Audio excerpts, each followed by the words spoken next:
as we all know that there were a huge scheme and a huge efforts coming from the Chinese Communist Party try to repatriate and remove Miles from United States. In one of the defense witnesses, interestingly brought up by the government as well, that the judge actually granted and approved George Higginbotham to appear in the court and to testify on behalf of Miles' defense team.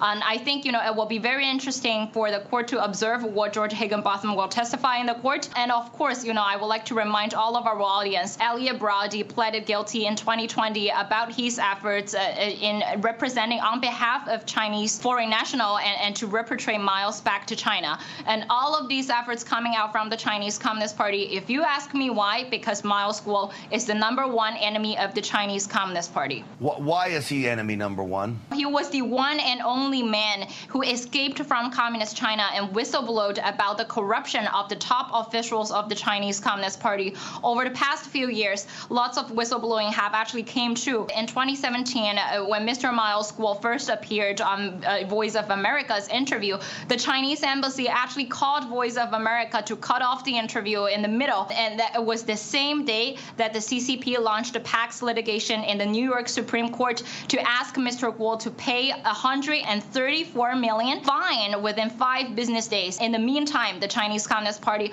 also issued arrest notice internationally. So this all remarked of how much fear that the CCP had just because Mr. Miles Guo was able to sit in front of the camera and whistleblow about the nature and plans of the Chinese Communist Party.